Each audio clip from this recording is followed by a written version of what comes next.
سلسلے کے لیے کچھ خلاصہ قابل کے بیان کر دیا جائے. تو میں نے یہ کیا کہ خالق آخر بندوں کی آزمائش کیوں کرتا ہے؟ جو ہمارے ظاہر و باطن پر حاوی ہے اور ہماری صلاحیتوں سے ہم سے زیادہ واقف ہے، وہ کیوں آزمائش کرے؟ تو میں نے کیا کہ آزمائش ہمیشہ اس لیے نہیں ہوتی کہ امتحان لینے والا خود علم حاصل کرے، بلکہ اس کے علاوہ دو مقصد اور ہوتے ہیں. ایک ناقص کو اس کے نفس کا احساس پیدا کرانا اور ایک کامل کے کمال سے دنیا کو متعارف بنانا.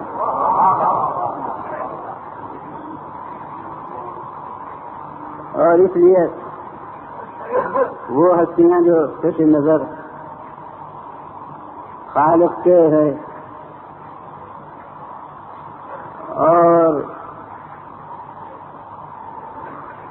اس کے علم میں خاص جوہروں کی حامل ہیں، ان کا تعارف دنیا کو ہو نہیں سکتا جب تک کہ کوئی کٹھن منزلیں ایسی نہ آئیں جس میں دوسروں کے قدم اٹھا جائیں اور وہ ثابت اور برقرار رہیں، تب دنیا کو ان ہستیوں کا تعارف ہوگا. اور اس لیے ضرورت ہے کہ جتنا مرتبہ پیش خدا بلند تر ہو اتنا ہی امتحان شدید تر ہو. بس اب ظاہر ہے کہ اس کے تفصیلات جو کچھ عرض ہو چکے وہ سب تو پیش کی ہی نہیں جا سکتے،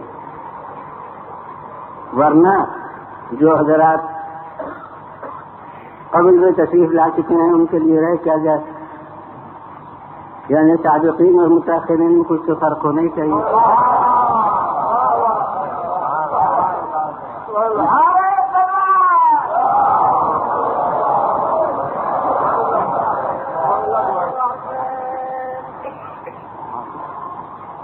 تو عقلی اصول یہ ہوا کہ جتنا مرتبہ بلند ہو اتنا ہی شدید امتحان ہو. اور یہی مضمون حدیث سے ثابت ہے، وہ حدیث بھی عرض کر چکا کہ اشد الناس بلاء الانبیاء والاولیاء فلمسل فلمسل، سب سے زیادہ سخت امتحان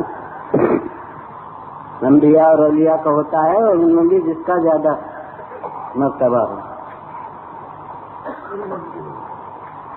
اسی کو ہمارے شاعر نے مختصر لفظوں میں ادا کر دیا ہے کہ جن کے رتبے ہیں سوا ان کو سوا مشکل ہے.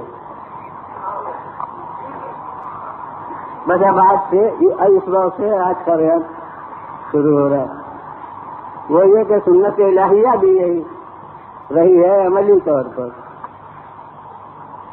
کہ جتنا مرتبہ اونچا تھا اتنا ہی شدید امتحان ہوا. اب یہ آج سے خالق کی سنت عملیہ کا بیان شروع ہو رہا ہے، جو ظاہر ہے ایک مجلس میں مکمل نہیں ہوگا، لہذا اب یہ سلسلہ چند دن تک جاری رہے گا. اس کا کوئی جز ہے جو آج بیان ہو جائے گا. تو خالق کے یہاں سب سے زیادہ اونچا درجہ کن کا ہے؟ ہر ایک جانتا ہے کہ انبیاء اور اولیاء کا درجہ سب سے زیادہ بلند ہے، مگر بنفس قرآنی انبیاء و مرسلین بھی سب ایک سطح کے نہیں ہیں. تیسرے پارے کی پہلی آیت ہے تلک الرسل فضلنا بعضهم علی بعض، یہ پیغمبر ہیں جن میں سے بعض پر ہم نے فضیلت عطا کی ہے. اور لفظیں قرآن مجید کی جو ہیں کہ ہم نے فضیلت عطا کی ہے، مگر یہ عقل کی بنا پر بنا اصول عدل ماننا پڑے گا کہ خالق نے بلا وجہ فضیلت عطا نہیں کی ہے. بلکہ ان کے آپس میں جو ذاتی صلاحیتوں میں فرق تھا اس کی بنا پر اللہ نے فضیلتوں کے درجے مختلف قرار دیے ہیں، ورنہ بلا وجہ اگر وہ فضیلتوں میں فرق قرار دے تو یہ عدل کے خلاف ہوگا۔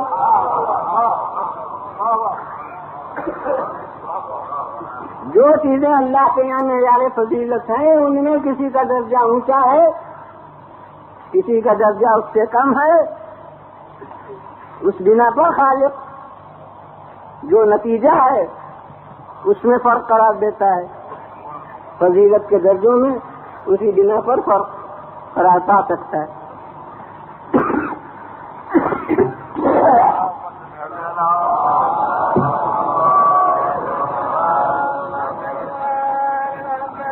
تو اب کچھ تو ہمیں نام معلوم ہے علم کلام کی اصطلاحوں سے۔ مثلا ہمیں معلوم ہے کہ ایک درجہ نبوت کا ہے، اس سے اونچا درجہ رسالت کا ہے، یعنی ایک تو لغوی معنی رسالت کے ہیں، وہ تو ہر نبی میں، مگر اصطلاحی طور پر دیکھیے لغوی مفہوم کے اعتبار سے صفت کا ہونا اور چیز ہے، اور اصطلاحی طور پر کسی لقب کا مل جانا اور چیز ہے۔ مثال کے طور کے اوپر اب میرے یہاں جو نام متعارف ہیں وہ مجھے یاد ہیں، ممکن ہے آپ کے یہاں ان ناموں میں کچھ فرق ہو، کہ ہمارے یہاں ایک منصف ہوتا ہے، ایک جج ہوتا ہے، اور ایک اس کے آگے جسٹس مثلا ہوتا ہے۔ لغت کے اعتبار سے دیکھیے تو جج بھی منصف ہوگا، جو جسٹس ہے وہ بھی منصف ہوگا، تو نتیجتاً سب لفظوں کے معنی ایک ہیں۔ لغوی مفہوم کے لحاظ سے تو جسٹس کو بھی منصف کہنا صحیح اور جج کو بھی منصف کہنا صحیح اور منصف کو جج کہنا بھی صحیح، لیکن چونکہ عہدے الگ الگ ہیں اور عہدے کا نام بالادست اقتدار کی طرف سے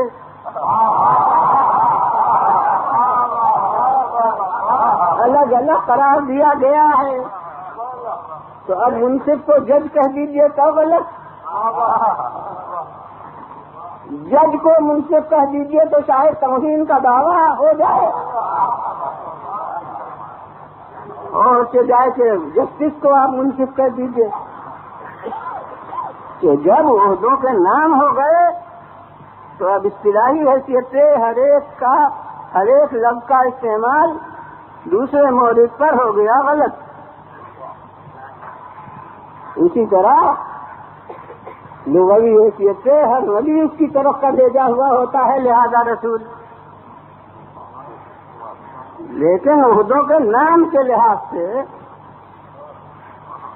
نبی کا عہدہ اتنا بلند نہیں ہے جتنا رسول کا عہدہ بلند ہے۔ تو نبی ایک عہدہ ہے، اس سے والا کر عہدہ رسول کا ہے۔ رسولوں میں بھی ایک درجہ اولو العزم کا ہے، رسول کی مرسلین کی تعداد زیادہ مگر اولو العزم پیغمبروں کی تعداد ہمارے علم میں صرف 4، تو اور ہر اوپر کا درجہ اس وقت تک حاصل نہیں ہوتا جب تک نیچے کا درجہ حاصل نہ ہو۔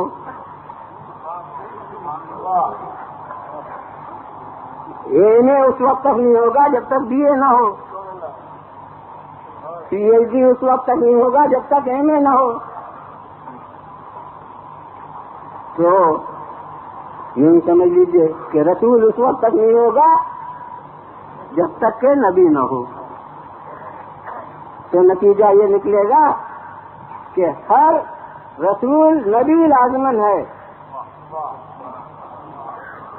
لیکن ہر نبی رسول نہیں ہے۔ جو اولی العزم ہیں وہ نبی بھی ہیں، رسول بھی ہیں۔ یہ اس کے اونچے کا درجہ ہے اولی العزم کا۔ یہ مرسلین میں ہمیں فرق معلوم ہے۔ اور پھر اب اولی العزم کے بعد بھی ایک منزل ہے خاتم النبیین کی۔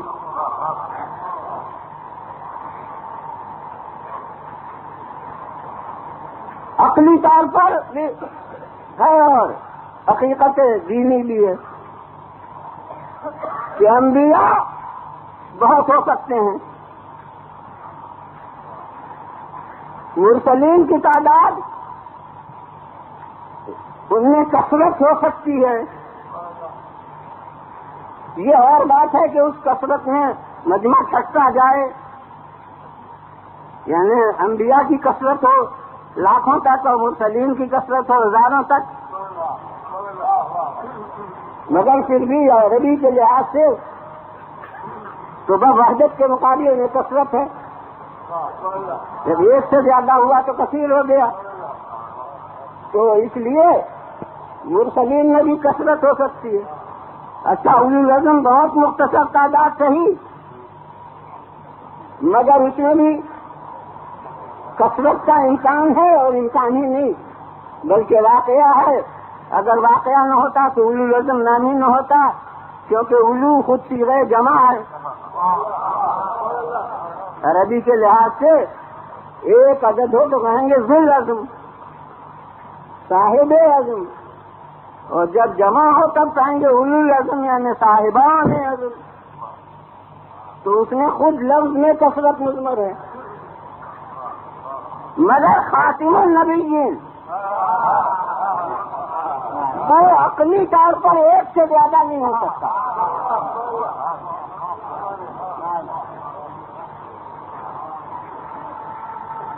اب اس پس منظر سے الگ کر کے اور میرے لفظوں کے خصوصیات کو نظر انداز کر کے کوئی جملہ کہے تو شاید وہ کوئی شرک کا الزام عائد کر دے، لیکن جو حقیقت ہے وہ عرض کر رہا ہوں کہ اس کے معنی یہ ہے کہ جس طرح عالم وجود میں کہا میری لفظیں میں بھول رہے ہیں، عالم وجود میں خالق لا شریک ہے، اسی طرح عالم امکان میں خاتم النبیین لا شریک ہے۔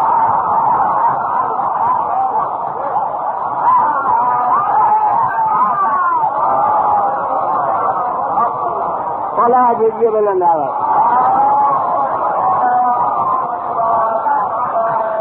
پھر بلند آواز سے فلا۔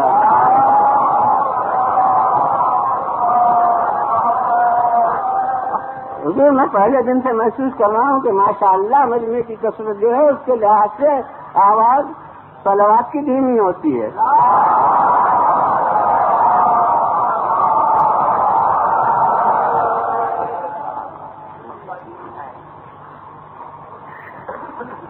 تو اب ظاہر ہے کہ میں نے عرض کیا کہ اس اپنی لحاظ سے کوئی تفریق اللہ کی طرف سے بلا وجہ نہیں ہو سکتی۔ تو جو نبی بنایا گیا ہے وہ بلا وجہ نہیں، انبیاء میں جو رسول بنایا گیا ہے وہ بلا وجہ نہیں، رسولوں میں جو اولو العزم قرار دیا گیا ہے، اولو العزم میں سے قرار دیا گیا ہے وہ بلا وجہ نہیں، اور پھر جو خاتم النبیین قرار دیا گیا ہے وہ بلا وجہ نہیں۔ اور اس کے لیے ایک قرآن مجید کی آیت میری رہنمائی کرتی ہے، وہ کیا ہے؟ اللہ اعلم حیث یجعل رسالتہ، اللہ ہی خوب جانتا ہے کہ اپنی رسالت کو کہاں رکھے۔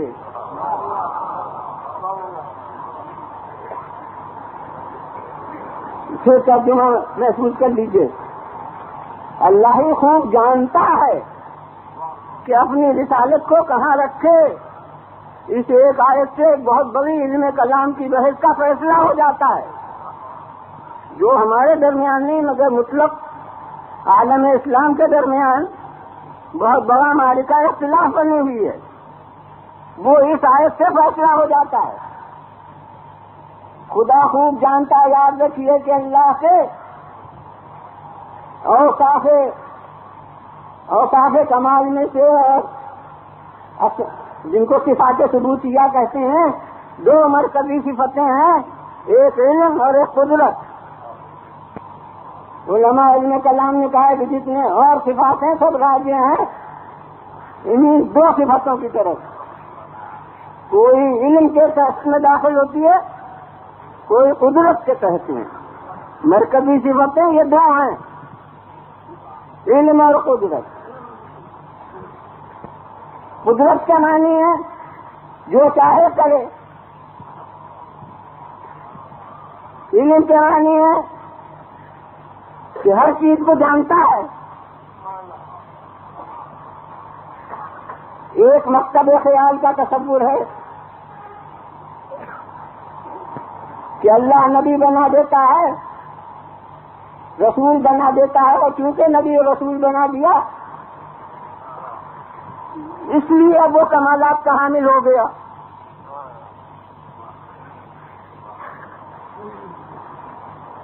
اگر یہ بات ہوتی تو اللہ اپنی قدرت کا حوالہ دیتا، کہتا کہ اللہ قادر مطلق ہے، جسے چاہے نبی بنا دے. کیا مطلب ہوتا کہ نبی تو بناتا ہے ادھادھند دل بخا، جسے چاہے نبی بنا دے، مگر وہ قدرت کا حوالہ نہیں دے رہا ہے، وہ علم کا حوالہ دے رہا ہے. وہ کہتا ہے کہ اللہ جانتا ہے کہ کہاں نبوت رکھے. اس کے معنی ہے کہ کوئی حقیقت ہے جسے دیکھ کے نبوت ملتی ہے.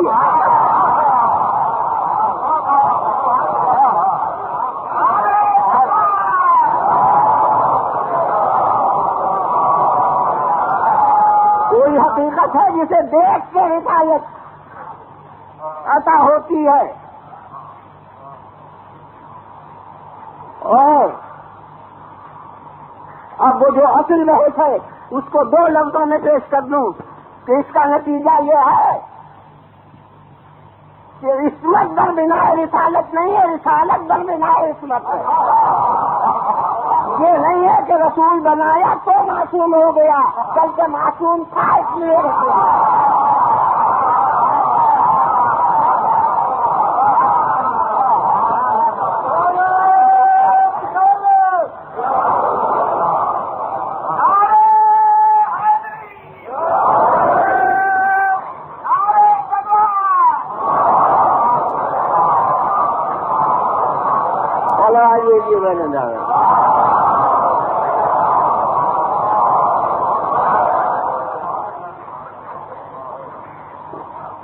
اب قرآن مجید کی ہر آیت اس کے ساتھ ساتھ رہنمائی کے لیے عقل شرط ہے. قرآن صاحبان عقل کے لیے اترا ہے. قرآن تھوڑا بتاتا ہے، عقل اس کے ساتھ اور آگے بتاتی ہے. تو قرآن مجید نے پھر لفظ رسالت کہہ دی کہ اللہ جانتا ہے کسے رسول بنائے. اب اپنی عقل سے اس کے نتائج بڑھاتے جائیے کہ خدا جانتا ہے کہ کسے اولو العزم بنائے، خدا جانتا ہے کہ کسے خاتم النبیین بنائے. یعنی خاتم النبیین بذات خود اور تمام مرسلین میں کوئی رفعت رکھتا ہے جس کی بنا پر اللہ نے اس کو خاتم النبیین بنایا. یہ نہیں ہے کہ خاتم النبیین بنا دیا تو وہ بلند ہو گیا، نہیں، وہ سب سے بلند تھا، اس لیے اللہ نے اس کو خاتم النبیین بنایا. ہاں یہ غلط فہمی کو دور کر دوں کہ ہمارا علم محتاج تجربہ ہوتا ہے، لہذا ہم کچھ دن دیکھ لیں کہ یہ اس بلندی پر ہے یا نہیں، تب ہم عہدہ عطا کریں گے. لیکن اللہ تو عالم الغیب ہے، یہ بات تو اختلافی نہیں ہے. جو کچھ بحث ہے وہ رسول کے علم غیب میں ہے، اللہ سبحانہ کے علم غیب میں تو کوئی بحث نہیں ہے. تو اللہ عالم الغیب ہے، اس کا علم محتاج تجربہ نہیں ہے، لہذا اس کے لیے یہ ضرورت نہیں ہے کہ وہ جب پیدا ہو کچھ عرصے تک وہ دیکھ لے کہ یہ معصوم ہے یا نہیں، تب وہ عہدہ عطا کرے، بلکہ وہ اپنے علم غیب کے آئینے میں دیکھتا. جو معصوم ہے علم غیب کے آئینے میں، اسے پھر وہ ازل سے تاج نبوت پہنا دیتا ہے. پڑھا دیجیے وزن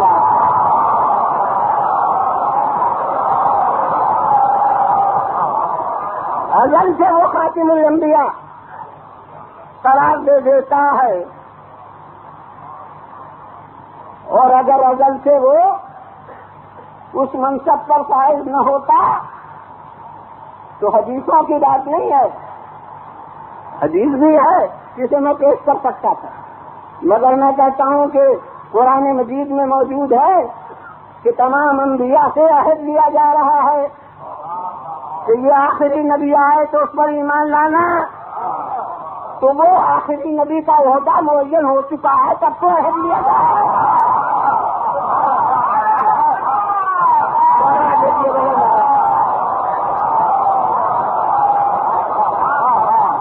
پھر بولے لہٰذا تو بولے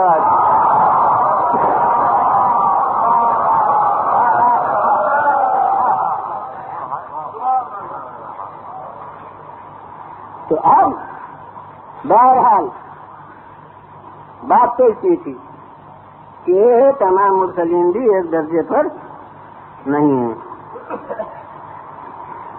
فضل نہ بھائی میرا بھائی، ہم نے بعض کو بعض پر فضیلت عطا کی ہے. سناتے اب ظاہر ہے کہ وہ انبیاء ان سب کی تعداد بچوں تک کو سکھائی جاتی ہے 1,24,000. ان کے نام ہم میں سے کسی کو معلوم نہیں، آدھے کی تو نام نہیں معلوم، چوتھائی کے بھی تو نہیں معلوم. کل 11 عدد جن کے نام قرآن مجید میں ہیں اور سب حدیثوں میں اور ضعیف و قوی سے قطع نظر کر کے ان تک کو شمار کریں تو وہ بھی ہاتھ پیر کی انگلیوں کی تعداد سے سب سے زیادہ نہیں ہوں گے. تو جناب اب ان سب کو ہم کہاں بتا سکتے ہیں، لیکن جن کے نام ہمیں معلوم ہے تو ان کے آپس کے عہدوں کے کا فرق میں محسوس کرتا ہوں کہ کسی حد تک ان کے القاب سے بھی ظاہر ہے جو خالق کی طرف سے انہیں ملے. مثلا حضرت آدم صفی اللہ، جناب آدم صفی اللہ ہیں. تو وہ تو میں منصف اور جج والی مثال سے عرض کر چکا کہ لغت کے معنی کے اعتبار سے صفت عام ہوتی ہے، لیکن لقب جب بن جاتا ہے تو خاص ہو جاتا ہے. تو ویسے صفی اللہ کے معنی کیا؟ اللہ کا چنا ہوا. تو کون نبی ہے جو چنا ہوا نہ ہو؟ بغیر اس کے چنے ہوئے تو نبی نہیں ہوگا. دنیا کو اپنے حق خود ارادی کا تصور بھی ہوا تو نبوت کے بعد ہوا. قبل سے نہ دیکھا کہ نبوت کا عہدہ ہمارے ہاتھ میں نہیں تو جمہوریت کہاں رہی.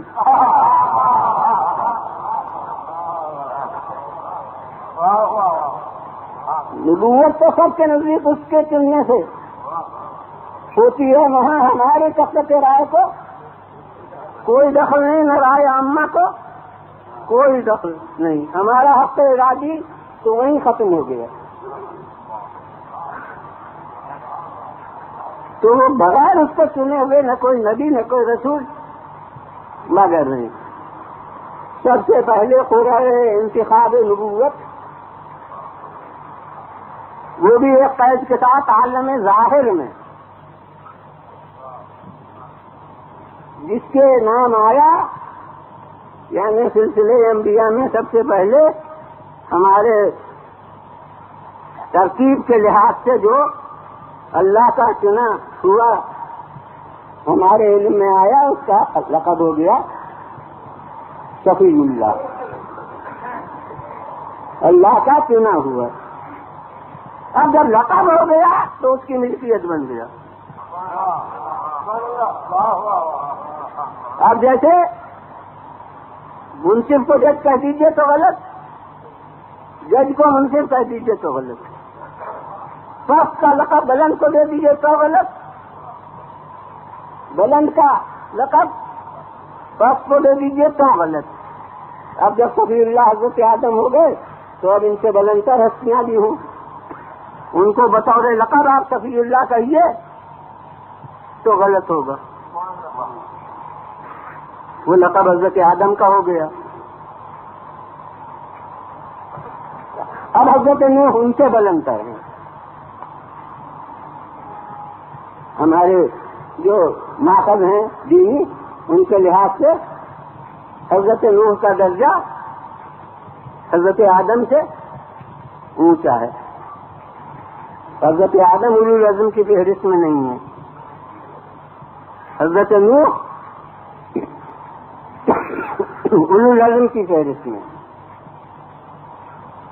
تو اب حضرت نوح کا لقب ہوا نجی اللہ. نجی اللہ کے لغت کے اعتبار سے دو مفہوم ہیں، دو احتمال ہیں. ایک یہ ہے کہ نجی مشتق ہو نجوا سے، جس سے کہا جاتا ہے مناجات. تو اب نجی اللہ کے معنی ہیں اللہ سے پردہ خفا میں گفتگو کرنے والا، یہ معنی ہوں گے نجی اللہ. دوسرا احتمال یہ ہے کہ نجی مشتق ہو نجات سے، اور فعیل بمانا مفعول ہو.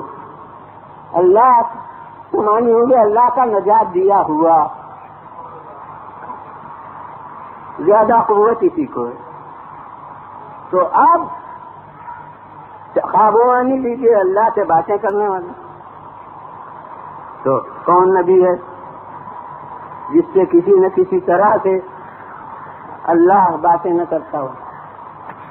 قرآن مجید میں وہ باتوں کے نوعیتیں درج کر دی گئی ہیں دوسری جگہ کہ اس کی نوعیت الگ الگ ہوتی ہے. کسی سے پردے کے پیچھے سے ہوتی ہے، کسی سے کلام اور کسی طرح سے ہوتا ہے، بطور وحی جو ہوتا ہے وہ بھی کلام الہی ہوتا ہے.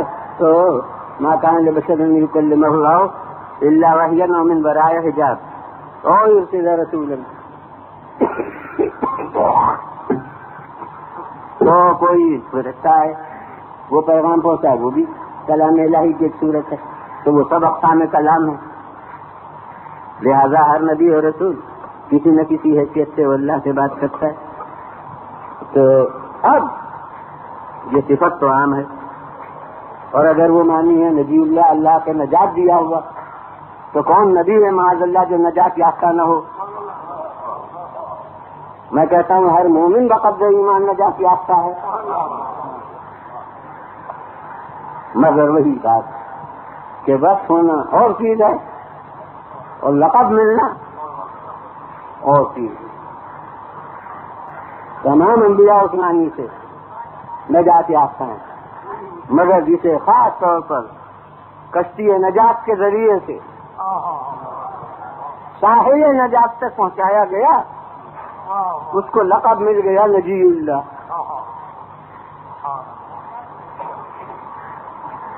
اور اس کے بعد حضرت موسیٰ کلیم اللہ، اللہ سے کلام کرنے والے۔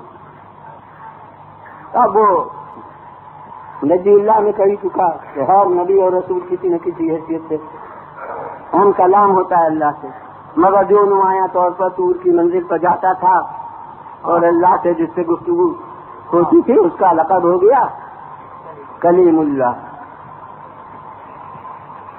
اب حضرت عیسیٰ آئے، ان کا لقب ہوا روح اللہ۔ اب روح اللہ سے ایک جماعت غلط فائدہ اٹھائے، وہ اور بات ہے کہ اللہ کی روح، مگر میں کہتا ہوں کہ جہاں سے نبوت کی ابجد شروع ہوئی یعنی حضرت آدم، وہیں ملائکہ سے جب کہا گیا سجدہ کرو تو کیا کہا گیا کہ اذا سویتہ ونفخت فیہ من روحی، جب میں پتلا بنا لوں اور اپنی روح اس میں پھونکوں، تو اب اگر اس نسبت سے کہ اپنی روح ہے کوئی اللہ تو کافی بن جاتا ہو تو پھر آدمی سے شروع کیجیے۔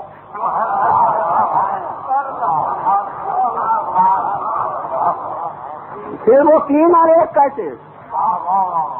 جی 1,24,000 ایک یہ پہاڑا بنائیے، وہ 3 ایکن 1 نہیں، 1,24,000 ایکن 1، تو وہ تو الگ فائدہ اٹھایا جا رہا ہے۔ یہ تو نسبت ہے اظہار شرف کے لیے، جیسے بیت اللہ اللہ کا گھر، تو کیا وہ بود و باش رکھتا ہے؟ اسی طرح ایک عظیم تر نقطے کو کہہ دیا اللہ کا تخت سلطنت، اب وہ ہر جگہ ایک تصور سامنے آ جاتا ہے۔ میں کہتا ہوں کہ یہ اللہ کا گھر ہے، اس میں کوئی نہیں سمجھتا کہ وہ بود و باش رکھتا ہے، تو ایک کو کہہ دیا گیا اللہ کا تخت، تو کو سوچتے ہیں کہ اس کو بیٹھتا ہے، اور اپنی طور پر یاد رکھیے جسے بیٹھنے کے لیے جگہ کی ضرورت ہوگی اسے رہنے کے لیے بھی جگہ کی۔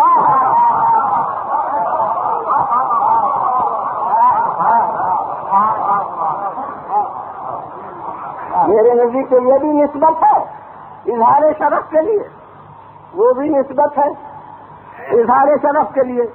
نہ یہاں وہ بود و باش رکھتا ہے، نہ وہاں کبھی جسمانی طور پر نزول اجلال فرماتا ہے، یہاں رہتا نہیں وہاں بیٹھتا نہیں،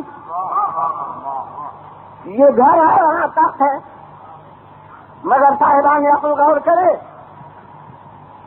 کہ جو نسبت دی جاتی ہے عملاً اس کی لاج بھی رکھی جاتی ہے، قانون میں اس کی لاج رکھی جاتی ہے۔ جسے اپنا گھر کہہ دیا تو کوئی صاحب اپنے گھر کا طواف کر کے تو حاجی نہیں بنیں گے، اور کہیں جائیں طواف کریں تو حاجی ہوں گے، تو وہ نسبت بھی دیتا ہے تو وہ لا حاصل نہیں ہوتی، اس کا اثر مرتب ہوتا ہے۔ تو اب اسے کہا گھر، اسے کہا تخت سلطنت، عرش کے معنی تخت سلطنت۔ ہر صاحب فہم سوچ سکتا ہے کہ گھر کی نسبت شخص کی طرف انفرادی اور ذاتی، کسی زبان میں کہیے یاد دلا دوں کہ نجی، گھر کی نسبت شخص کی طرف انفرادی ذاتی نجی ہوتی ہے، اور تخت سلطنت کی ایک منصبی ہوتی ہے۔ تو جسے گھر کہا تھا جب گھریلو کام لینا ہوا کسی کا بچا خانہ بنا،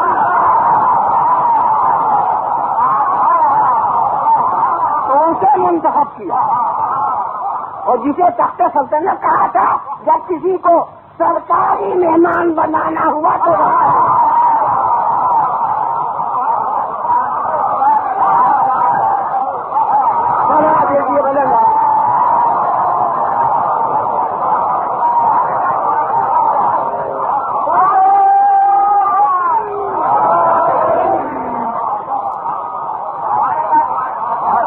پھر بولے گا آواز سے بولا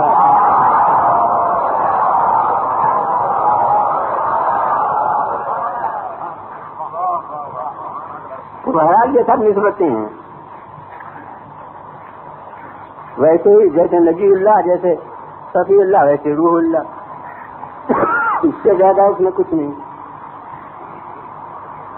مگر میں نے ایک کڑی درمیان کی چھوڑی تھی، وہ پھول کے بھی چھوڑی، ارادتاً چھوڑی. یاد رکھیے کہ جتنے یہ اوقات ہیں وہ سب عبد اور معبود کے تفریقے کو نمایاں کرتے ہیں. صفی اللہ اللہ کا چنا ہوا، یعنی سننے والا وہ ہے، اور اس کی بلندی یہ ہے کہ سنا ہے. نجی اللہ اللہ کا نجات دیا ہوا تو نجات دینے والا اور ہے، اور اس کی بلندی یہ ہے کہ اسے اس نے خصوصی طور پر نجات دی ہے.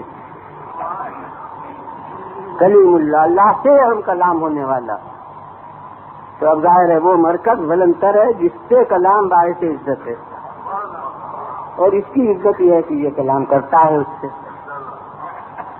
روح اللہ اس کی کوئی اچھی خاص نہیں، تو وہ ذات بلندتر ہے.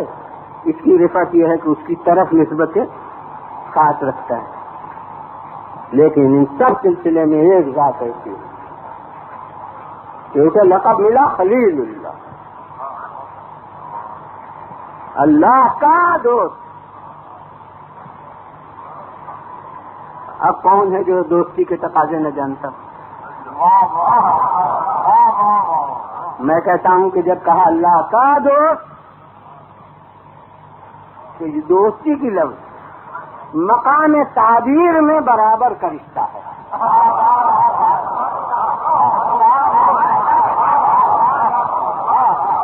وہ ادھر سے رشتہ وہی ادھر سے رشتہ، یہ اس کا دوست وہ اس کا دوست. اب اس سے بڑھ کے ممکن کی بلندی کیا ہو سکتی ہے کہ واجب مقام تعبیر میں برابر کی سطح دے دے. جی بلند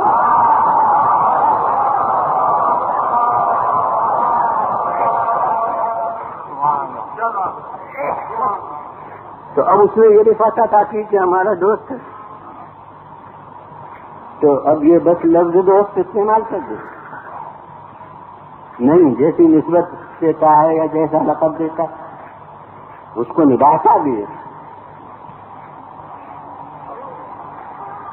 میں نے تو پہلے ہی مرض کر لی تھی کہ جو کچھ بیان کروں گا پورا سلسلہ ایک دن میں نہیں ہو سکے گا. اس کی کچھ کمیاں ہیں وہ بیان ہوگی تو ہر دل میں کوئی خلش رہ سکتی ہے بعد میں. ابھی حالانکہ اور تھوڑا سا تو بیان کروں گا، مگر پھر بھی آخر میں یہ سلسلہ رہ جائے گا جو بات مکمل تو نہیں ہوئی تو کیوں کر مکمل ہوتی ہو، آئندہ ہوگی انشاءاللہ مکمل.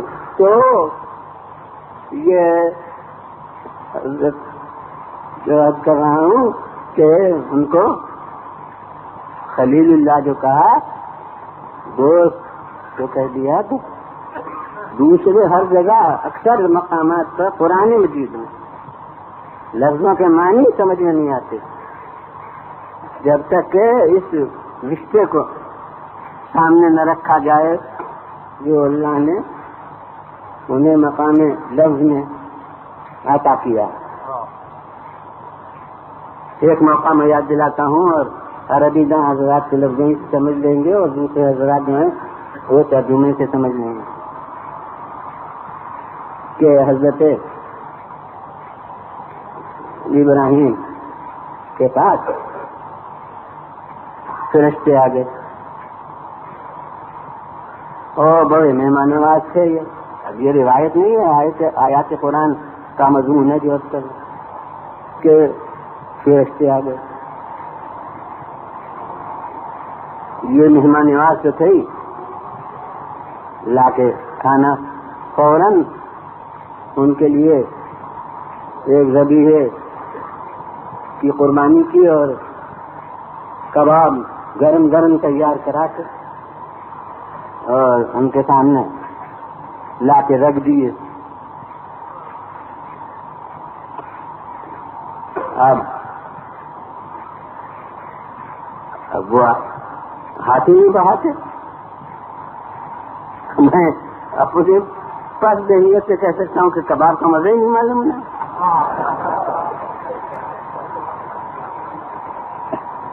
انہیں کوئی ذوق ہی نہیں اس کا. وہ بھاپ اٹھ رہی ہے, کباب رکھے ہیں, ہم ہوں تو انتظار ہو کہ کب وہ بسم اللہ کہتا ہے. جتنی دیر ہو وہ بھی گلا گزر جائے کہ کباب ٹھنڈے ہو جائیں گے. میں وہاں بجے نہیں, کچھ نہیں, روکے نہیں کرتے, ان سے مطلب ہی نہیں دے. اب کیا کروں میں, کسی کتاب میں فرض کیجیے کسی مضمون میں یہ تذکرہ اپنی طرف لکھ دوں تو مجھ پر الزام عائد ہو جائے گا کہ دیکھیے انبیاء کے علم لدنی کا انکار کر دی. اب میں کیا کروں, قرآن کا بیان ہے. اگر وہ سمجھ رہے ہوں کہ یہ نبی ہیں تو حیرت کیوں ہو, لائیں کیوں کباب. مگر یاد رکھیے کہ کبھی خالق کا مقصد امتحان وابستہ ہوتا ہے حقیقت کو پردے میں رکھنے کے ساتھ.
ہوتا ہے ورنہ غیر متعلق بحثوں میں پہنچ جاؤں کہ وہ اس منزل کی کوئی درجہ رکھتی تھی کہ ایک فرشتے ان کو حقدار کلام سمجھے اور اتنا ہی نہیں بلکہ قابل سلام سمجھے.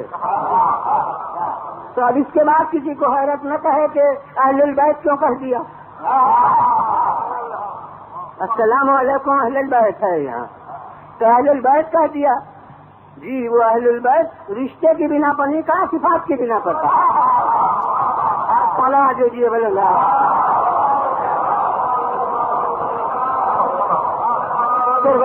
تو فلا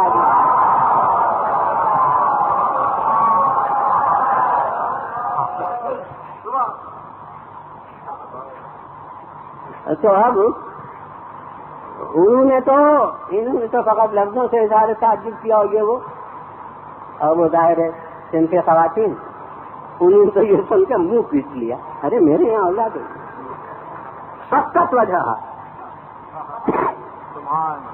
وقالت عجوز نقیم، منہ پیٹ لیا تھا، ارے بھویا اور وہ بھی بانج. اور انہوں نے ان سے تخاطب کیا، کہہ رہے نہیں یہ تو اللہ کی قدرت ہے اور آپ پر اللہ کی رحمت خاص ہے، اور یہ تسلی دی. اب ایک مسئلہ طے ہوا تو وہ دوسرا دوسرا گیا کہ ہم قوم لوط پر عذاب نازل کریں. اب یہیں سے کردار ابراہیم کی رفت سامنے آ جاتی ہے کہ اس کے قبل کے انبیاء کے کردار کی جو مثالیں ہیں وہ امتوں پر عذاب کی دعائیں مانگتے رہے ہیں. ایک نبی کا ذکر ہے کہ عذاب آیا ہوا جو چل گیا تو بڑی شرمندگی ہوئی، انہوں نے ملک چھوڑ دیا اس غم و غصے میں کہ میں نے کہا تھا عذاب آئے گا اور وہ عذاب چل گیا چلا گیا. یہ کردار انبیاء رہا ہے. اور حضرت ابراہیم اتنی خوش آئند بشارت مل گئی تو اس کے سرور میں اب انہیں غافل ہو جانا چاہیے. اب اس کے بعد جو ہونا ہے وہ ہو. مجھے تو اتنی بڑی بشارت مل گئی، پوری عمر گزر گئی مایوسی میں، اولاد نہیں تھی. اب بشارت اولاد اس نا امیدی کے عالم میں مل گئی تو کتنی بڑی مسرت ہونا چاہیے. مگر اب ان کی نظر چلی گئی کہ اتنے بندگان خدا ہائے افسوس سے تباہ ہو جائیں گے. یہ کردار رحمتی شروع ہو جاتا ہے ابراہیم سے.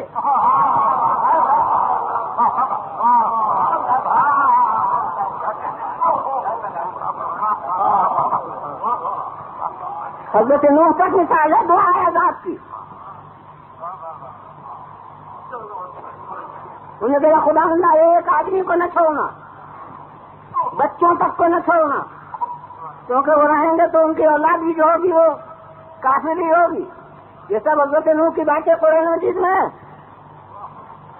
مگر اب حضرت ابراہیم اتنی بڑی بشارت مل کے بھی دل کو قرار نہیں آتا. اب وہ بے چینی ہے قوم لوط کے انجام کی وجہ سے.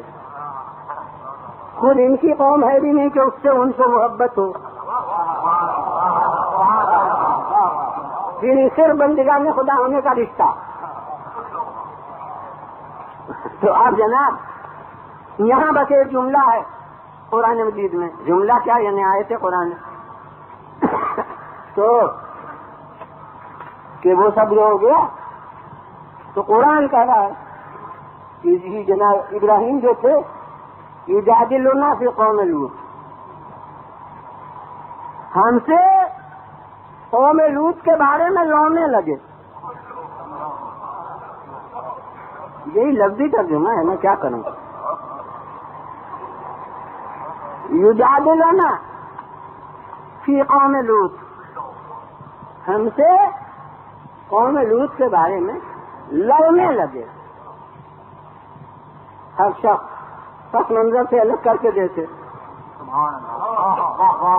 تو اللہ سے لڑائی کوئی اچھی بات ہوتی؟ ایک مومن کے ایمان کے خلاف ہے کہ جائے کہ نبی رسول اتنا اونچا بلند اور خالق کی لفظیں یجادلنا فی قوم لوط، ہم سے قوم لوط کے بارے میں لڑنے لگے. یاد رکھنا چاہیے کہ اس لفظ کے معنی سمجھ میں نہیں آئیں گے جب تک وہ پس منظر سامنے نہ ہو، وہ رشتے خلت سامنے نہ ہو. حضرت ابراہیم خود اپنے کردار کو بعد میں بیان کرتے تو وہ کہتے ہیں میں نے بڑی مناجات کی، میں نے بہت عرض معروض کیا، میں نے اللہ سے بہت التجا کی. وہ یہ سب لفظ ہیں اپنے کردار کے لیے استعمال کرتے، مگر خالق نے تو دوست کا رشتہ، خالق نے دوست کا منصب عطا کر دیا ہے تو وہ دوستانہ طور پر اس مناجات، اس عرض معروض، اس انتہائی اسراف ثابت ہوتا ہے کہ خالق سے بہت ہی جتنی ممکن عاجزانہ التجا کی اتنی اور مہلت دے دے. اور مہلت شاید ہدایت پا جائے، ممکن ہے اب ٹھیک راستے پر آ جائے. ارے کیوں تباہ کرتا ہے؟ کیوں؟ یہ سب سفارش کر رہے ہیں گنہگار بندوں کی. معلوم ہوتا ہے کہ وہ جو نقطہ کمال پر منصب شفاعت پہنچے گا اس کی ابتدا بھی ہے.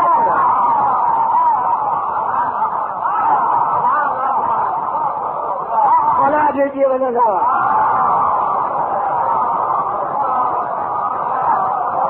پھر بنے گا وہاں سے سلام.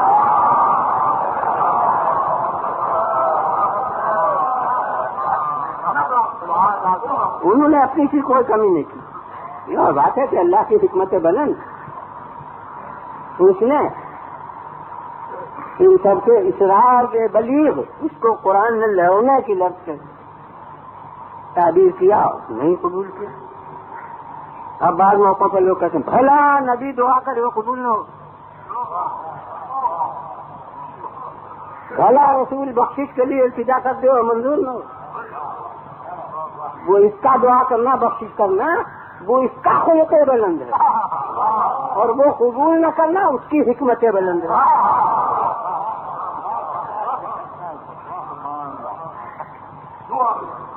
تو حضور یہ ارشاد قرآن یجادلنا ہم سے وہ لوگ لگے تھے قوم لوط کے بارے میں.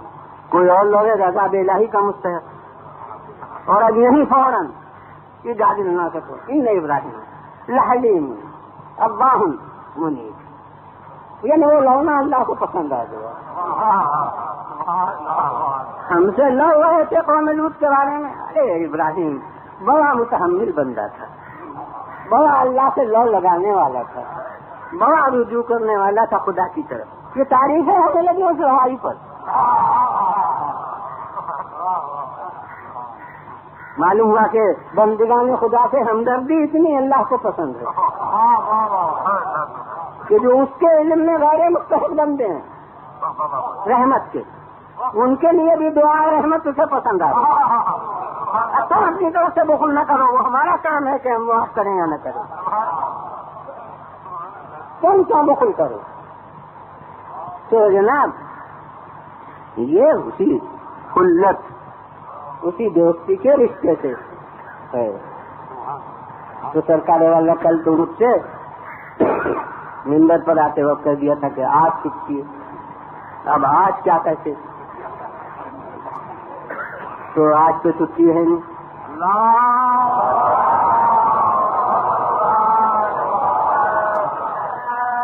تو میں کہتا ہوں یہ جو آغاز تھا اسی کا انجام ان کے بعد ان کے ورثہ داروں میں رہا.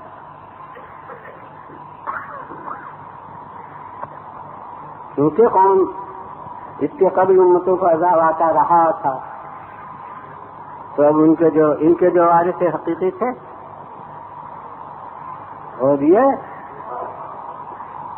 ابراہیم حضرت ابراہیم کی دوسری صفت ہے کہ خاتم الانبیاء جو ہے، حالانکہ بیچ میں دو اولو العزم رسول آ چکے تھے، ایک حضرت موسیٰ اور ایک حضرت عیسیٰ، مگر حضرت خاتم المرسلین انہوں نے اپنے کو نہ سنت موسیٰ پر بتایا نہ سنت عیسیٰ پر بتایا. انہوں نے بتایا ملت ابیکم ابراہیم، یہ میرا دین جو ہے وہ تمہارے منہ سے اعلیٰ ابراہیم کی ملت ہے. یعنی حضرت خاتم الانبیاء مکمل دین ابراہیم سے. وہ دین ابراہیم عمومی لفظ سے کہہ دیا، دین تو شروع ہوا ہے آدم سے، یعنی مکمل سنت ابراہیم. اور قرآن کے لفظوں میں ملت ابراہیم اس کی تکمیل کا نقطہ سے جو اس وقت سے آغاز تھا وہ اس وقت انجام تک نقطہ ارتقاء تک پہنچ رہا تھا حضرت پیغمبر اسلام صلی اللہ علیہ وسلم.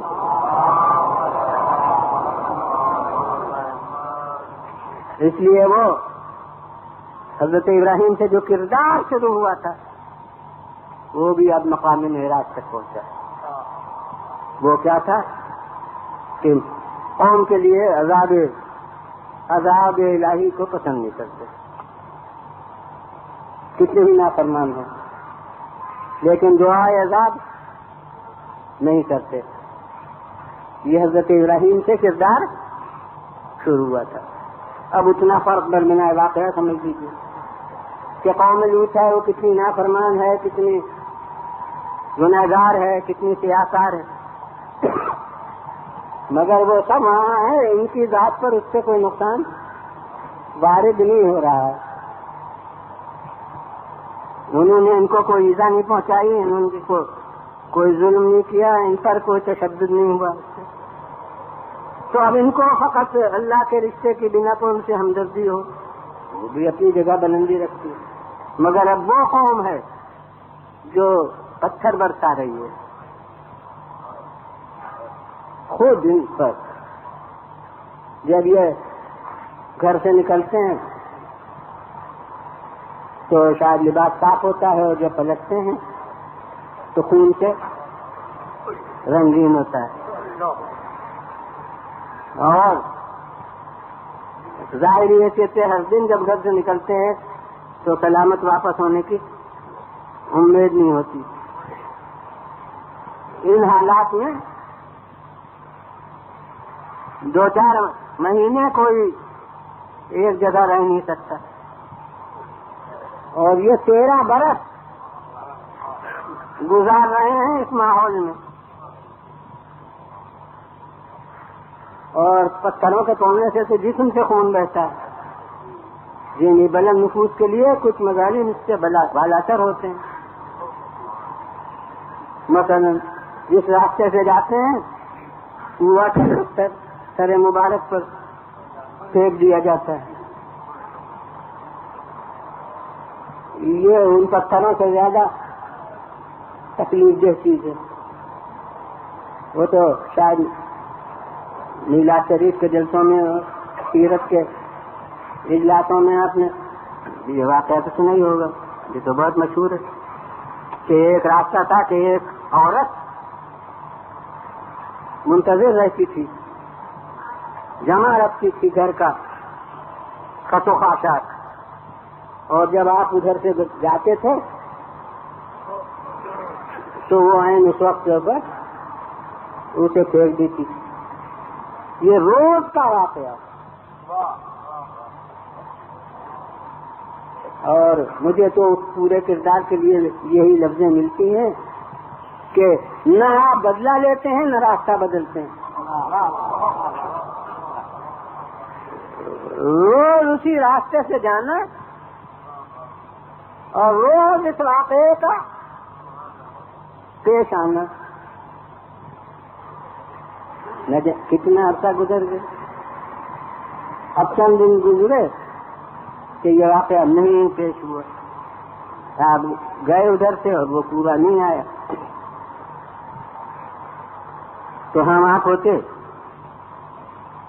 کم سے کم میں ہوتا تو میں کہتا الحمدللہ کم بہت دفعہ ہوئی.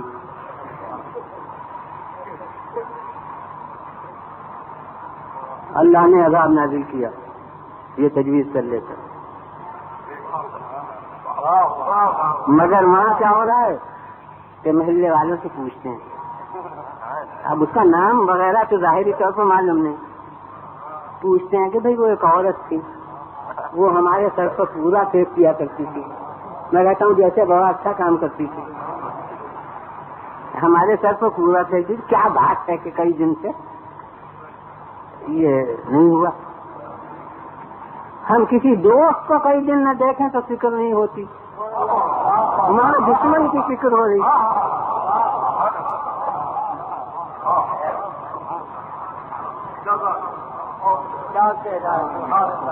اب وہ اہل محلہ کہتے ہیں کہ جی وہ بیمار ہے اور اس کی وجہ بیماری کی وجہ سے وہ نہیں آتی. تو اب آپ فرماتے ہیں کہ ہمیں اس کا مکان بتا دو کہ ہم اس کی عیادت کرنے اب ہمیں کتابی تعلیم تو یہ ملی ہے کہ عیادت حق مومن ہے،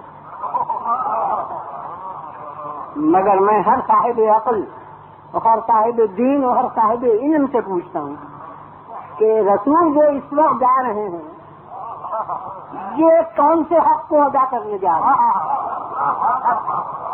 معلوم ہوتا ہے کہ وہ کتاب صامت کی تعلیم ہے کہ عیادت حق مومن ہے، اور یہ کتاب ناطق کی تعلیم ہے کہ عیادت حق انسانی ہے۔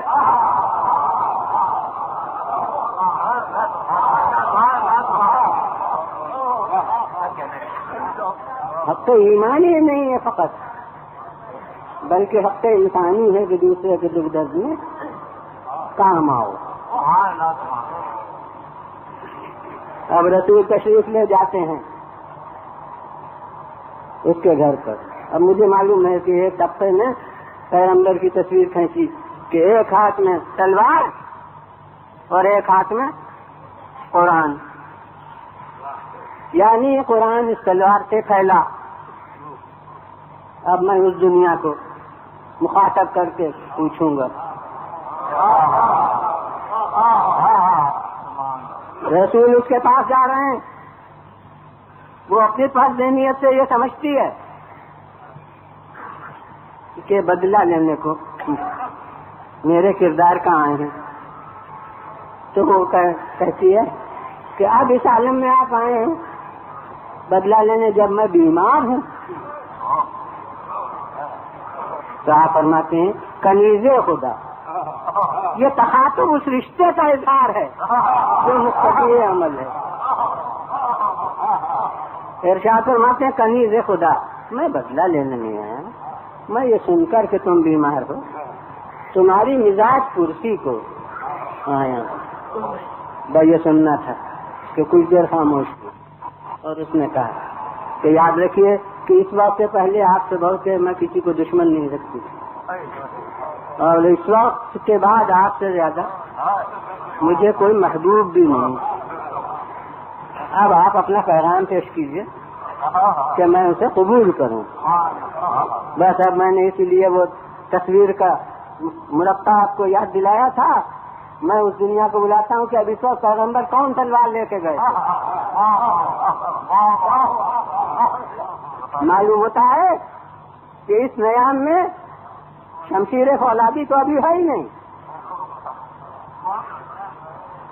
بلکہ اس میں نیام میں کوئی اور تلوار بھی ہے، اور وہ تلوار ہے حقانیت اور اخلاق کی۔ اور بس یہ تو ایک مستقل موضوع ہے، کبھی ممکن ہے کہ کسی سلسلے میں جو ابھی تو میں ہوں آپ کے درمیان تو وہ بیان ہو جائے، مگر یہ میں اب کروں گا یہاں ایک مختصر جملوں میں کہ یاد دیکھیے کہ ان کا مقصد اس تلوار سے، اس شمشیر فولادی سے تو پورا بھی نہیں ہوتا۔ وہ شمشیر فولادی تو آدمی ہی کا خاتمہ کر دیتی ہے، مردم شماری میں اضافہ کیا کرے گی؟ انہیں تو ایسی تلوار چاہیے کہ کافر رہے مگر تم ہلکت جائے وہ ایمان کا تبدیل ہے۔ دیکھیے لگا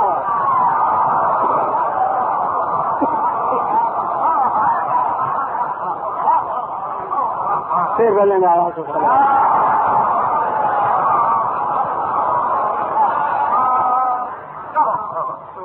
پتھر برس رہے ہیں جس میں مبارک سے، اور بد دعا نہیں کرتے۔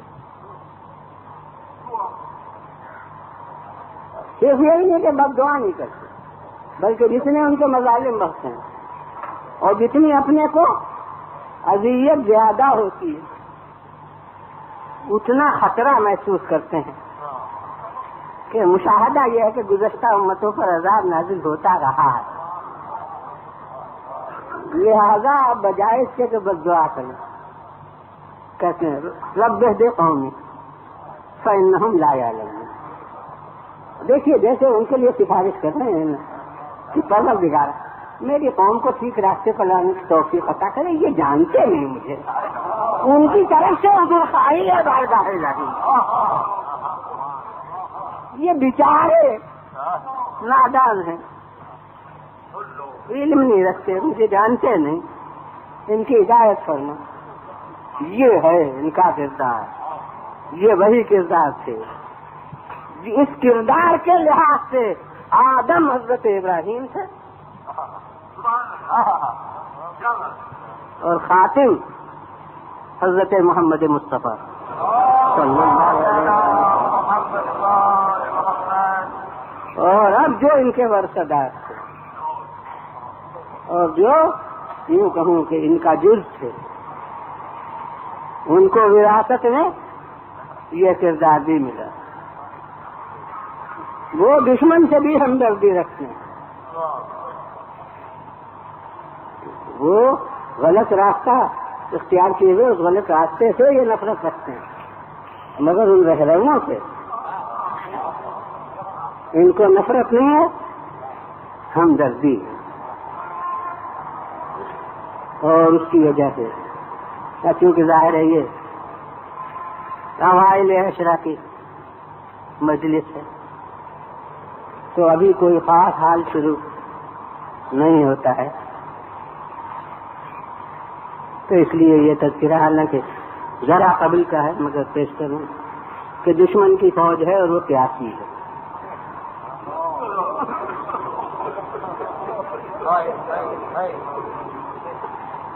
میں نے کہا کچھ قبل کا ہے کیونکہ اب تو عروج کربلا ہو چکا ہے اور یہ راہ کربلا کی بات ہے۔ تو میں نے جہاں تک تجزیہ کیا ہے واقعات کا اور رفتار دیکھی ہے تو غالباً یہ پہلی محرم کا واقعہ ہے جو فوج ہر سد راہ ہوئی ہے۔ اور اب وہ پیاسے ہیں۔ اب ایک اور پہلو پر غور کیجیے کہ وہ پیاس بھی ان کی ظلم و تشدد کے ارادے کی بنا پر ہوئی ہے۔ یہ چیزیں صرف مطالعہ تاریخ سے نہیں ہوتی، اس کو غور سے اگر آدمی پڑھے کہ صورت واقعہ یہ تھی، وہ واقعہ تو آپ برابر سنا کرتے ہیں، اس کا تجزیہ شاید نہ ہوا ہو کہ چل رہے ہیں اور ایک نیا راستہ تھا، میں نے کہا کہ وہ تیسری راہ اس نے تجویز پیش کی تھی کہ ادھر چلیے، یعنی اب یہ راستہ طے ہو رہا تھا بلا منزل مقصد، بظاہر کہ کوئی خاص اب پیش نظر نہیں تھا کہ کہاں جانا ہے، بھائی یہ کہ نہ مکے جائیں مدینے جائیں اور نہ کوفے جائیں، ایک تیسری راہ اختیار کریں تو اب جا رہے ہیں۔ تو اب یہاں ساتھ والے بھی اکثر راستے سے نہ واقف، تو ساتھ والوں میں سے ایک نے تقریر کہی، تو امام نے پوچھا کہ یہ تکبیر کا کیا موقع ہے، کیا محل ہے اس وقت؟ دیکھیں میں نے عرض کیا وہ حضرت ابراہیم کا کردار تھا، وہاں جو کچھ کہہ چکا ہوں وہی یہاں سامنے رکھیے کہ وہ علم لدنی بیچ میں رکھیے تو کوئی تاریخ کا واقعہ سمجھ میں نہیں آئے گا۔ فرماتے یہ تکبیر کا کیا موقع ہے؟ انہوں نے کہا جی میں تو کچھ آبادی کے آثار دیکھ رہا ہوں، خرمے کے درخت، کھجور کے درخت مجھے نظر آ رہے ہیں، تو یہ کھجور کے درخت قریب ہونا یہ ہے آبادی کی علامت ہے کہ ابھی ادھر قرب جوار میں باغات پھر ہوتے ہیں۔ جیسے اب میں تو اپنے ہندوستان کا جاتا ہوں، جب ریل پر جا رہے ہیں اور اینٹوں کے بچے وغیرہ دکھائی دیے تو سمجھے کہ اب کوئی بستی قریب آنے والی ہے، تو درختان خرما نظر آ رہا ہے، تو یہ خوشی ہے کہ سفر میں ایک منزل سامنے آ رہی ہے، ایک بستی، ایک آبادی اور لوگ ساتھ تھے۔ انہوں نے کہا کہ صاحب ہم اس راستے سے بہت دفعہ آئے، یہاں کوئی آبادی قریب نہیں ہے، کوئی بستی پاس نہیں ہے۔ تو حضرت نے فرمایا کہ تم دیکھو تمہیں کیا دکھائی دیتا ہے؟ اب انہوں نے ذرا ابھر کے دیکھا تو انہوں نے کہا کہ ہمیں تو نیزوں کی امیاں اور گھوڑوں کی کنوتیاں نظر آ رہی ہیں۔ اب امام نے فرمایا کہ ہاں مجھے بھی یہی محسوس ہو رہا ہے۔ اس کے معنی ہے کہ کوئی لشکر ادھر سے آ رہا ہے اور اب پس منظر میں یقین ہے کہ یہ لشکر ہمارے گرفتار کرنے کو یا روکنے کو آ رہا ہے، یعنی یہ بھی مسلم ہے کہ دشمنوں کا لشکر ہے۔ یہ کوئی تصور نہیں کہ شاید ہماری مدد کے لیے کوئی فوج آ رہی ہو، یہ پہلے سے طے شدہ ہے۔ چنانچہ ساتھ والوں سے آپ فرماتے ہیں کہ ارے بھائی اب یہاں بتاؤ کوئی جائے پناہ ہے ایسی کہ وہاں ہم پہنچ جائیں، خیمے نصب کر دیں تو عورتیں حفاظت سے ہو جائیں۔ دیکھیے اپنی جانوں سے زیادہ پردے کا خیال ہے۔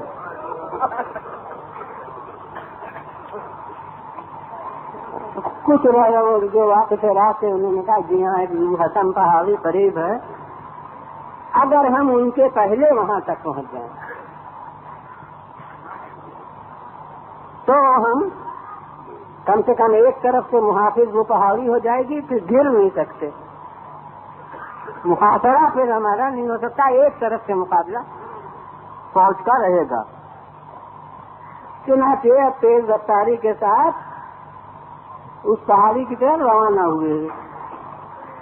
اس فوج نے محسوس کیا کہ انہوں نے راستہ بدل دیا۔ اب وہ دور پر تھے کہ روٹیں بھی ساتھ نظر نہیں آ رہی تھیں، دھوکہ ہو رہا تھا دستان خرما کا، اتنی دور پر تھے، تو انہوں نے محسوس کیا کہ انہوں نے تو اب رخ بدل دیا، تو وہ بھی سیاست جنگ سے واپس تھے۔ اب ان کی کوشش ہو گئی کہ ہم پہلے پہنچ جائیں اس پہاڑی تک تاکہ ان کا گھراؤ کر سکیں، جو ان کا مقصد ہے اس میں ان کو ناکام بنا دیں۔ اس لیے انہوں نے رفتار تیز کر دی اس عرب کی دھوپ میں۔ تو اب یہ کشمیری کا غلبہ جو ہوا ہے یہ ارادے ظلم سے ہوا ہے۔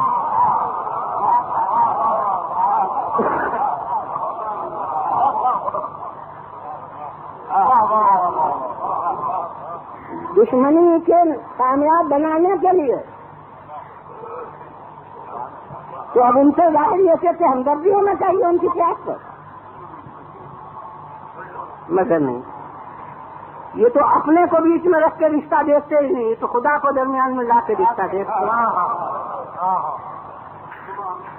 ان کو اس سے مطلب نہیں کہ ہمارے سدے راہ ہونے کے لیے ہیں، ان کو اس سے مطلب نہیں کہ ہمارے سدے راہ ہونے کی وجہ سے یہ پیاسے ہوئے ہیں، جی نہیں، اتنے بندگان خدا ہیں اور پیاسے ہیں۔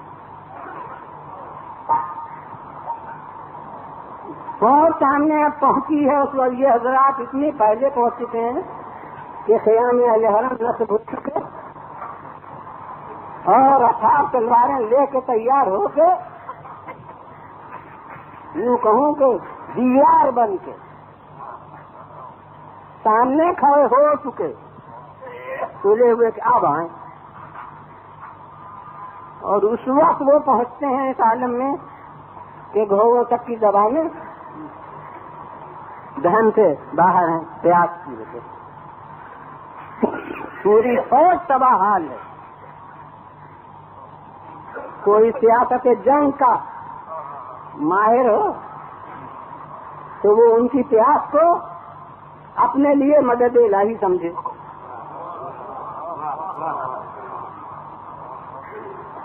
سمجھے کہ کم وقت اس حال میں ہے کہ ہمیں لڑنے کی ضرورت بھی نہیں، یہ خود ہی پیاس سے تباہ ہو جائیں گے، ختم ہو جائیں گے، ہم سے مقابلہ کیا کریں گے۔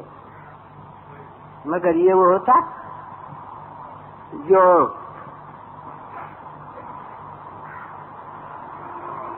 سربراہ سیاست ہوتا اور جو وارث رحمت للعالمین تھا، اس کے سامنے تو یہ ہے کہ یہ اتنی مخلوق ہے اور سیاسی ہے اور تکنلب ہے۔ اب کہاں وہ پوری جماعت جو تلی ہوئی ہے مقابلے کے لیے، ان کے نفسیات دیکھیے، اور کہاں ان سے مخاطب ہو کے حسین فرماتے ہیں کہ اس کو قوم اور شف الخیلہ ترشیفہ، دیکھتے کیا ہو، ان لوگوں کو پانی پلاؤ اور گھوڑوں کو بھی ایسا پانی پلاؤ جو حق ہے پانی پلانے کا۔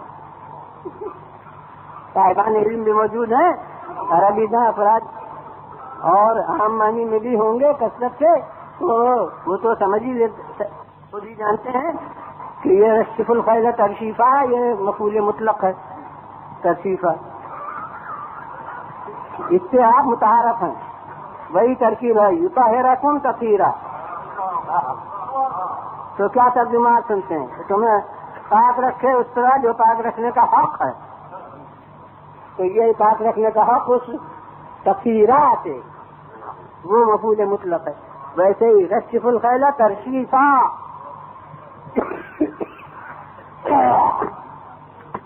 وہ تک کو بھی ویسا سیراب کرو جیسا سیراب کرنے کا حق ہے۔ اب یہ تو ترجمہ میں نے کر دیا، اب صاحبان عقل غیر عربی داں ہوں وہ بھی سمجھ لیں کہ یہ زور دینے کے لیے ہے کہ کمی نہ ہونے پائے، ویسا سیراب کرو جیسا سیراب کرنے کا حق ہے۔ یہ مفعول مطلق فوج کے لیے نہیں آیا، اس کل قوم کو سیراب کرو، وہاں نہیں آیا کہ اس کل قوم سقیا، ایسا سیراب کرو جو سیراب کرنے کا حق ہے۔ وہاں سے ہٹا کے یہاں آیا کہ گھوڑوں تک کو سیراب کرو جیسا سیراب کرنے کا حق ہے۔ اب صاحبان عقل سمجھیں کہ فرد خفی پر جو غیر نمایاں ہو اس پر زور دے دیا جائے تو فرد جلی خود نمایاں ہو جاتی ہے۔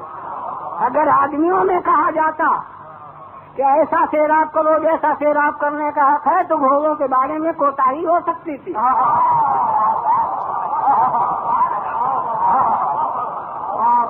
لیکن جب گھوڑوں کے بارے میں کہہ دیا کہ ایسا سیراب کرو جو سیراب کرنے کا حق ہے تو اب انسانوں میں کوتاہی نہیں ہو سکتی۔ اور اب میں مسلمانوں کے لیے نہیں بلکہ دنیا انسانیت کو توجہ دلا سکتا ہوں اگر میری آواز پہنچے کہ یاد رکھو کہ حقوق حیوانی کی تعلیم بھی اسلام کے رہنماؤں نے کی ہے۔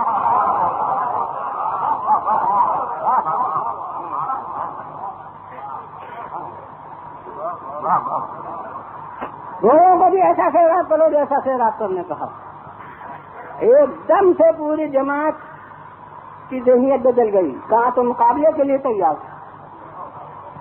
اور کہاں ایک جملہ امام کا وہ ہے کہ اب ایک دم سے سب نے تلواریں ہاتھوں سے رکھ دی، مشقیں اٹھائیں۔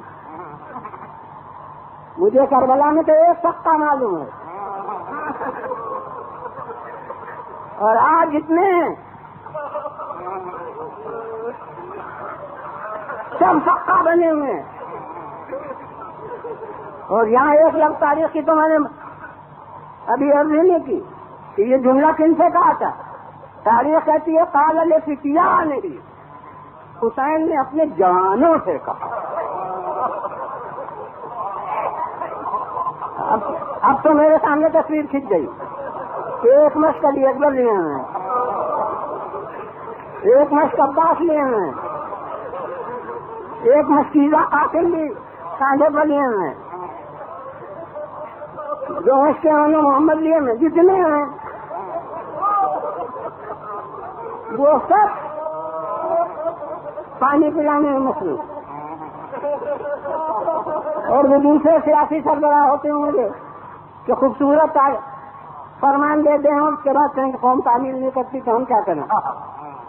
جی نہیں، انہوں نے حکم دیا ہے تو کرسی بچھا کے بیٹھ گئے کہ کوتاہی ہونے نہ پائے، اور یہ ارادہ کر کے بیٹھے ہیں کہ جب ضرورت ہو تو میں خود بھی کھڑا ہو جاؤں۔ ماشاء اللہ عزکم اللہ۔ عام نگاہ میں تو ابھی مسائل بیان ہی نہیں ہو رہے ہیں، مگر ماشاء اللہ آپ بھی کیا فرما رہے ہیں۔ وقت آ گیا، وہ وقت آ گیا، وہ موقع. قدیم ترین تاریخ جو ہمارے سامنے ہے تابری، اور قدیم ترین نہیں بلکہ اس دور کی بسیط ترین تاریخ، اور اس دور کی عالم اسلام میں مستند ترین تاریخ تبری، وہ لکھتا ہے کہ ادھر کی فوج کا ایک سپاہی علی ابن طلحہ نے مخالفی ناقل کی کہ میں فوج احد میں سب سے پیچھے تھا، اور کیا غلبہ اتنا تھا کہ اسی وجہ سے ساتھ ساتھ چل نہیں سکا. دیر میں پہنچا جب اصحاب حسینی دوسروں کو پانی پلانے میں مصروف تھے تو میری طرف کسی نے نہیں دیکھا، تو امام خود متوجہ ہوئے.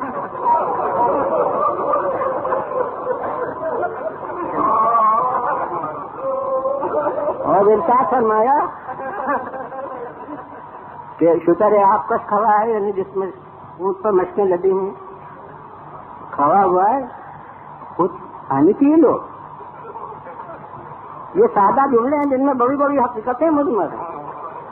اس کا مطلب یہ ہے کہ پانی ایسی چیز نہیں ہے کہ کوئی پلائے تو تمہیں حق ہو.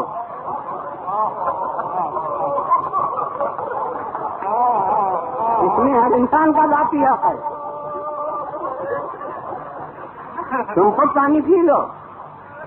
وہ کہتا ہے کہ مولا امام کے کہنے سے مجھے ہمت ہوئی اور میں قریب آیا، مگر بدحواس ایسا تھا کہ مشق کا چشمہ کھول کے چاہتا تھا پانی پی، لیکن بنتا ہی نہیں تھا، زمین پر گرتا تھا پانی، میرے منہ میں نہیں جاتا تھا.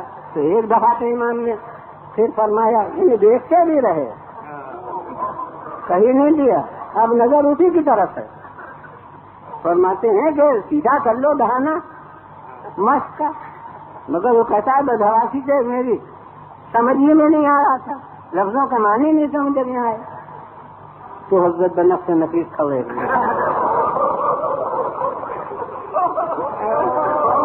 میرے پاس تشریف لائے، دہانا مشق کا درست کیا، مجھے پانی سے تیرا تھا، بس اہل ازا.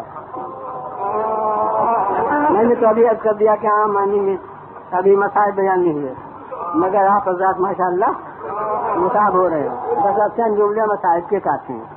میں کہتا ہوں کہ مولا نے کسی صلے کی امید میں نہیں کیا، مگر انسانیت کو شکوہ تو رہے گا کہ یہ پوری جماعت کربلا میں موجود تھی. جب حسین کے چھوٹے چھوٹے بچے صدائے اعلی تک بلند کر رہے ہیں، اور ان میں سے کوئی ایسا نہ تھا جو یہ کہتا کہ انہوں نے ہمیں پانی پلایا تھا. اب یہ کیا مطلب ہے کہ ان کے بچے پیاسے رہیں؟ مگر بات یہ آخری قوی ہے، اس مضمون کا تتمہ بھی ہے، اور مسائل کو بھی آخری جملہ ہے کہ میں کہتا ہوں کہ ابھی کردار حسین کو اور بلندی تک پہنچنا ہے. یہ عمل ہی کوئی دوسرا نہیں کر سکتا تھا، لیکن جب پانی بند ہوا. youtube.com کے لیے مہاکوی مرزا جمال کی پیشکش.